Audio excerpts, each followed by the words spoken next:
when we talk about the origin of sin, most of us, we picture a very specific scene, right? Absolutely. Adam, Eve, the garden, that forbidden fruit. Yeah, and the story we usually get is pretty straightforward. Adam fell, and, well, we fell right along with him, kind of the end of the As story. if the standard line. Yeah, but what if that familiar narrative isn't the whole picture? What if the first rebellion, the real origin story, didn't happen in a garden? What if it happened, way up there among the stars? What if the root of evil wasn't actually human, but angelic? That's a pretty radical shift from the usual telling. It is. And for this deep dive, we're going to explore exactly that, this really different perspective. It comes from these ancient, powerful texts that, well, they mostly got left out of the canonical Bible. We're talking primarily about the Book of Enoch. Exactly. The Book of Enoch, fascinating text, hugely influential once in Jewish tradition, and also the Book of Jubilees, which retells a similar, surprising story. And we'll be drawing on some scholarship too, I believe, Loren Stuckenbruck. Yes, precisely. His work, The Myth of Rebellious Angels, gives us some really insightful analysis to work with. Good. That provides a solid framework. So our mission today is basically to unpack how these texts completely reframe where evil comes from. They shift the blame, away from Adam and onto these celestial beings. Beings who were meant to be guardians. Right. It's supposed to guard creation, not corrupt it. So we've got to ask, why did this version of the story get sort of buried? Yeah, what happened there?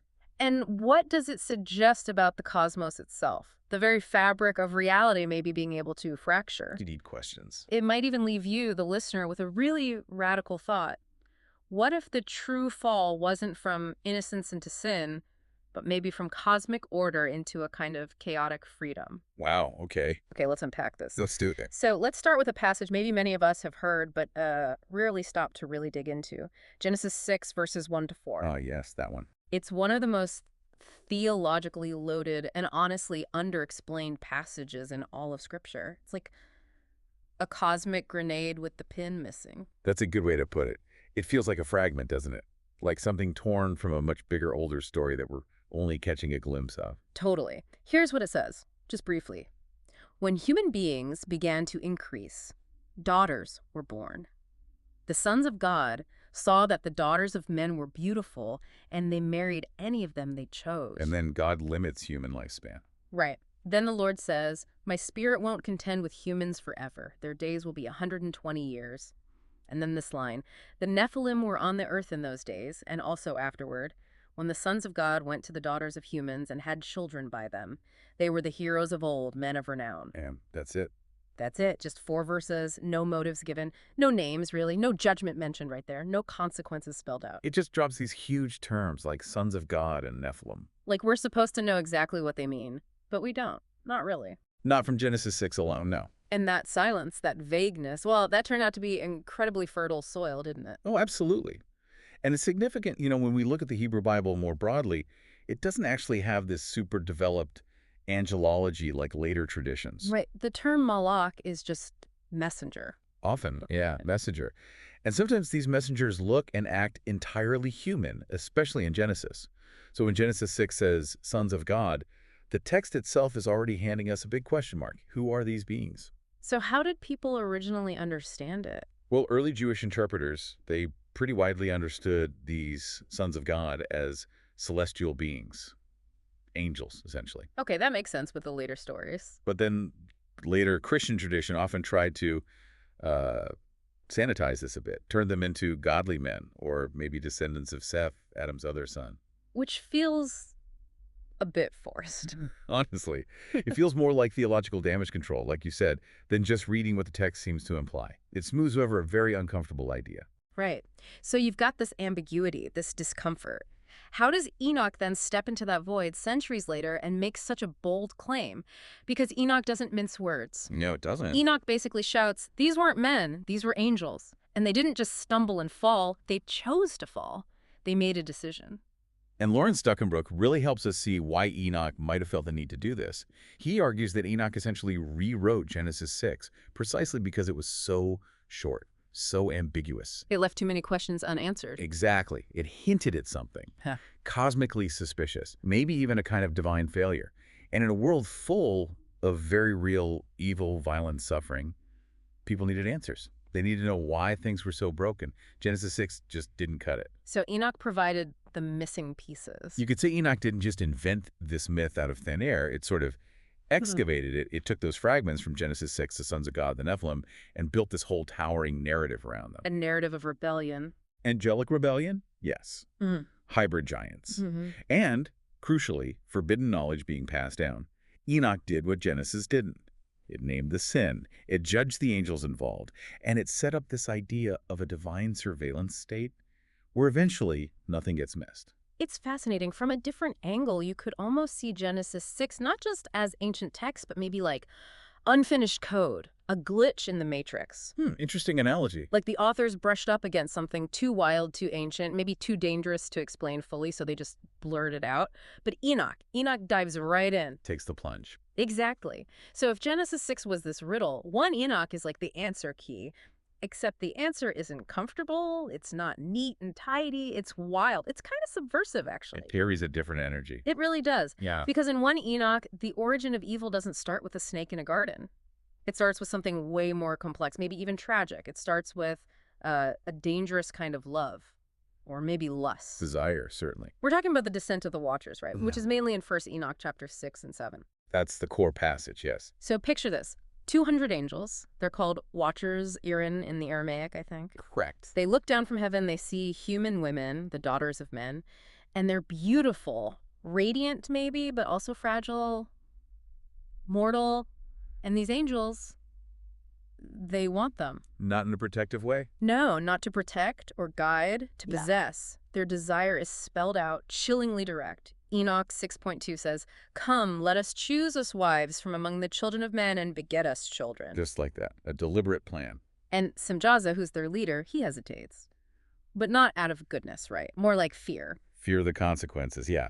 He knows this is a big deal, a cosmic crime, not just a slip-up. But the desire is too strong, so he makes them seal the deal with an oath, a curse even. Enoch 6.4, "Let us all swear an oath, so that we will all be guilty together." Binding themselves to the plan, no turning back. And what happens? They descend. Mount Hermon is the place name. They take wives. They have children. The Nephilim. These giant hybrids who, according to Enoch, just tear through the world like divine plagues, consuming everything. And it didn't stop with just having children, did it? No. The angels also started giving away heaven's secrets, forbidden knowledge. But not to enlighten humanity, it seems, more to control or maybe just corrupt it. What kind of knowledge? Things like forging weapons, as Asocial taught that, makeup and jewelry, ornamentation, Semjaza taught that. Others taught sorcery, astrology, reading the signs of the moon, stuff humans weren't supposed to know yet, or maybe ever. It's easy to just label the Watchers as villains here, pure and simple. But if you step back, maybe try a more nuanced lens. Okay. These angels, they were drawn to creation. Maybe they genuinely wanted to experience life, the messiness of it, the flesh. Maybe they didn't fall because they hated heaven, but because they loved earth too much or in the wrong way. So the mistake wasn't the love, but the execution. Perhaps. Their mistake was wielding power without compassion, having knowledge without wisdom, wanting to possess rather than partner, maybe? That adds a layer of complexity. And Stuckenbruck really emphasizes how revolutionary this moment in Enoch is. It takes that tiny gap in Genesis 6 and explodes it into this whole theology where evil starts with cosmic disobedience, not just human weakness. It's a shift in blame, fundamentally. A profound shift, as Stuckenbruck says. He writes something like, "The myth of the Watchers represents a profound shift where the heavenly realm is not untouched by sin and divine beings can be corrupted by creation." That idea alone, it really challenges centuries of later theology. Yeah, it absolutely does, especially when you contrast it with, say, Pauline theology. Exactly. Where Genesis kind of implicitly points a finger at Eve, Enoch points directly at these powerful angels, beings with agency and choice. And Paul. And Paul, later in Romans 5, emphasizes original sin coming through Adam, one man's mistake tainting everyone. But Enoch puts the fault squarely in heaven's hierarchy itself. It's not a fall of man, primarily, but the fall of heaven. And Earth just gets caught in the crossfire. Earth pays the price. That's the tragic part of Enoch's narrative. Okay, so Enoch is this wild, visionary text, but then you have the Book of Jubilees. How does that fit in? You described it as more orderly. Yeah, orderly is a good word. If Enoch feels like a sweeping, almost chaotic vision, Jubilees reads more like a divine case file. like a legal transcript trying to set the record straight about how the world went wrong. People sometimes call it the Lesser Genesis. They do, but don't let that fool you. It's incredibly impactful in how it takes the Watcher myth and really codifies it, tightens it up, makes it almost legalistic. So less ambiguity than even Enoch. Much less. Take Jubilees chapter 5. It goes straight for the indictment. No vague sons of God, no mysterious Nephilim. It's blunt. What does it say? It says, "And lawlessness increased on the earth, and all flesh corrupted its way. And the watchers of heaven, whom God had commanded to come down to the earth to teach the sons of men, rebelled against the commandments of the Lord." Wow. So direct disobedience. They were sent to teach. Sent to teach, but instead they desired, they mated, and they basically mutated the world. Their children, the Nephilim, become these violent giants. And their sin infects everything, not just people, but animals, nature, even time itself, according to Jubilees' framework. Which leads to the flood. In this view, yes. Creation had to be wiped clean and restarted, not because of Adam eating an apple, but because angelic blood had literally tainted the soil. The pollution was cosmic. So how does Stuckenbruck see Jubilees' role compared to Enoch? He points out that Jubilees doesn't just retell Enoch, it refines it. It strips away some of the more, let's say, mythological ornamentation of Enoch. Streamlines it. Sort of. And it repurposes the Watcher myth into a much more systematized theology focused on impurity and divine retribution. It really tries to link the angelic sin directly to concrete historical consequences and ritual practices. Like Azazel. Exactly like Azazel. Jubilees 10 takes this huge step. It focuses on Azazel and says this seismic thing. And all the earth has been corrupted through the works that were taught by Ezekiel. To him ascribe all sin. All sin. Ascribed to Azazel. All sin. That's massive. And it connects directly, scholars argue, to the Day of Atonement ritual back in Leviticus 16, where one goat is sent out into the wilderness for Azazel. So the ritual wasn't just symbolic. Jubilees implies it was a very real spiritual containment strategy, a way to deal with this ancient cosmic evil originating from this fallen watcher. And this is where demons come in, too. This is really where demonology as a concept starts to crystallize. Jubilees 10 introduces this groundbreaking idea. It wasn't really in Genesis, only hinted at in Enoch, that the evil spirits plaguing humanity are actually the disembodied souls of the Nephilim, the dead giant offspring. Oh, wow. Yeah, it states, "And the spirits of the giants afflict, oppress, destroy, attack, do battle, and work destruction." So these spirits are just wandering the earth, tormenting people. That's a huge theological leap. It's profound theological innovation. It makes evil feel inherited, embedded, ongoing. It's not just a past event. It's a present spiritual contagion, a kind of biocosmic pollution, some scholars put it. Biocosmic pollution. That's a chilling phrase. Contagion, or maybe catalyst. It makes me wonder, though. Go on. What if some of that forbidden knowledge, like teaching metalworking, what if it wasn't all bad? Could some of it have been, I don't know, sacred knowledge released too early? That's a provocative thought. And the flood, was it just a reset or maybe partly a divine fear response to things getting out of control? If you think, God is in everything, then even the Watchers were acting within that divine experiment, right? In a pantheistic or panentheistic view, yes, they'd be part of the whole. Okay, yes, they brought immense suffering, absolutely. But maybe they also opened a door. And once you learn the stars are speaking, you can't just unlearn that language, can you? That knowledge, once out, has consequences, intended or not. Right. So there's this incredible irony in that word, watcher. How so? Well, it originally meant guardian, right? Sentinel, someone looking out for you. But by the end of the Book of Enoch, that word has totally soured. The watchers are no longer watching over us. They're being watched. Exactly. They are the ones under surveillance now. And Enoch himself plays a key role in this. And a unique role. In chapters 12 to 16 of 1 Enoch, he becomes this mediator, a cosmic stenographer almost. He records their sins, he transcribes visions, he carries messages between heaven and the fallen watchers. Acting as an intermediary. Yeah, and he's explicitly told at one point, "Go say to the watchers of heaven, you are in heaven, but its secret had not been revealed to you." It's like rubbing it in almost. You thought you knew secrets, but you missed the biggest ones. And this whole process is divine surveillance. It's divine surveillance in full effect. What the Watchers did observe, report, influence, is now turned back on them. The divine eye sees everything, through space, through silence. And that eye has turned cold, judgmental. This idea of cosmic surveillance as a form of justice, it really reflects a growing belief during the Second Temple period. That God is actively watching. Actively watching, aware, and constantly judging. Angels, humans, giants, nobody is outside the scope of this divine audit. Everyone is accountable. And the verdict for the Watchers. It's not good news, is it? Not at all. It's imprisonment. Total and final, it seems, not redemption, Enoch says. Bind them for 70 generations under the hills of the earth, until the day of their judgment and of their consummation. 70 generations, that's a long time. A very long time. Azazel gets a specific punishment cast into a desolate place, covered with sharp stones. The Nephilim offspring are killed, and their spirits, as we discussed from Jubilees, are cursed to roam and cause trouble. Justice here is absolute, apocalyptic. No appeals court. None mentioned. And Stuckenbruck argues this myth introduced a whole new kind of theological responsibility. It wasn't just about human moral error anymore. Now, cosmic error, angelic rebellion, was seen as punishable. It's about the structure of the universe itself. Yeah, you could say it's about divine infrastructure. God doesn't just reign passively. God monitors, records, remembers. And Enoch, in this story, is the one holding the cosmic pen. From that Christian Pantheist angle again, maybe this isn't divine paranoia, but more like the mind of God watching itself. The cosmos becoming self-aware. An interesting interpretation. Every action, every ripple, every rebellion is observed, not by some distant judge, but by the intelligence woven into existence.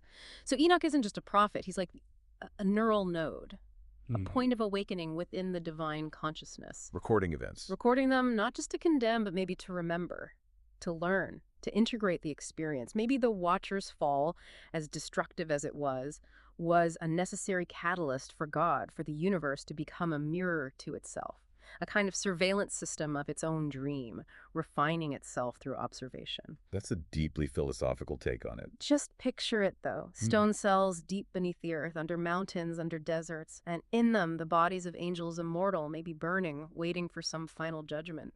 Above them, Enoch writes, and above him the stars are blinking like unblinking eyes. Nothing is hidden now. Not anymore. A powerful image. So this brings us to the big conflict, right? Adam or the angels? When you ask the average Christian today, where did evil come from? The answer is almost always Adam. One man, one choice in the garden. Exactly. That's the bedrock of Paul's theology, especially in Romans 5. Sin came into the world through one man, and death through sin, and so death spread to all men. We inherit the guilt. It's passed down like bad blood, as you said earlier. We sin because we're born sinners in that view. Right. But Enoch offers this powerful, stark counter-argument. Enoch basically says, hell no. Yeah, pretty much. For Enoch, the first true rebellion, the one that really poisoned the well, wasn't in Eden. It was in the heavens. It wasn't Eve tricked by a snake. It was the Watchers. Celestial beings with immense power. Yes. Beings who were supposed to guard us but gave in to desire, pride, whatever it was. Adam, in comparison, seems almost weak. The Watchers were powerful, and they broke the world first. So it really changes the whole dynamic of blame and responsibility. Completely. In Paul's world, sin feels internal. It's in our blood, our birthright. But in Enoch's world, sin is presented as something external, like a cosmic virus, introduced by these foreign agents, infecting creation like spiritual radiation. Which leads to that crucial question. Why did Enoch's version, which was clearly influential for a time, largely vanish from the mainstream canonical Bible, especially once Pauline theology became dominant? What's the scholarly take on that? Well, the conflict seems partly theological and partly practical. If the Watchers are primarily to blame for the world's corruption, then humanity isn't the ultimate origin of evil. We're more like victims, or at least secondarily affected. Exactly. Victims of it caught in the fallout. And if that's the case, it arguably leaves less theological need for certain kinds of atonement doctrines. It perhaps lessens the justification for concepts like eternal punishment for inherited sin, and it might create more space for, well, sympathy towards humanity's struggle. Whereas Paul's framework presents a problem, universal sin inherited from Adam, that requires a universal solution, which he presents as Christ's sacrifice. Yeah. It creates a very clear theological system. But Enoch's story. Enoch gives us a problem that angels created, a problem that, within Enoch's own narrative, has already been judged and contained, at least for the primary culprits. The Watchers are bound. That narrative structure, it doesn't sell salvation in quite the same way. It doesn't necessitate the same kind of redemptive system Paul builds. So maybe when Enoch got sidelined, Not because it was too absurd, but maybe because it was too good at explaining evil without needing to condemn humanity quite so completely. That's certainly one strong interpretation of why it fell out of favor in many circles. So you, the listener, have to ask yourself, which feels more resonant, more just maybe, Yeah. that we are fundamentally cursed because of two people in a garden, or that we live in a world haunted by the echoes of a cosmic rebellion we never asked for. Paul says, you're broken by birth. Enoch says, you're contaminated by the stars. And maybe, maybe in some strange way, both perspectives hold a piece of the truth, but only one really dares to suggest that divinity itself, the angelic realm, might carry some of the blame for the brokenness. That's a heavy thought, and from that Christian Pantheist viewpoint again, maybe evil isn't punishment or a curse in the traditional sense. Maybe it's a necessary, if painful, stage in divine evolution. How so? Well, if God is everything, the Watchers were part of God's body, God's consciousness. So are we. Their fall wasn't just disobedience. It was like a fracture in the self-awareness of the universe itself, a kind of sacred error. Sacred error. And like all errors, even sacred ones, it created pain, immense pain. But maybe also growth. Think about it. Adam's shame, Eve's insight, the Watcher's rebellion, maybe all these are moments when consciousness expanded. Painfully, yes, but necessarily. Perhaps sin isn't a permanent stain after all. Maybe it's the shadow we have to pass through to really comprehend what light is. Seeing the darkness to appreciate the light. Exactly. So, the Book of Enoch, it dares to say that evil has celestial roots, that divine beings close to the source, can fail, that creation itself is haunted not just by our own choices, but by this deeper cosmic trauma. It gives us a different kind of villain, doesn't it? It really does. Not just a snake in a tree, but these powerful angels, maybe tragically in love with humanity or maybe just tragically flawed, whose actions had catastrophic consequences. It complicates the narrative significantly. And maybe, just maybe, that's a more compelling starting point for understanding our world. Not because it's cleaner or simpler, it's definitely not simpler. No, it's messier. But maybe because it feels somehow truer to our experience. Because deep down, maybe we don't just feel cursed by birth. Maybe we feel watched, tainted by something ancient, haunted by mistakes that were made long before we ever showed up. That sense of an older, deeper shadow. Yeah. And if the fall was cosmic in origin, maybe the redemption has to be cosmic too. Not just one man on one cross, isolated in history, but maybe all of creation, together, trembling, evolving, slowly, painfully remembering what it truly is. A much broader vision of healing. Something to think about.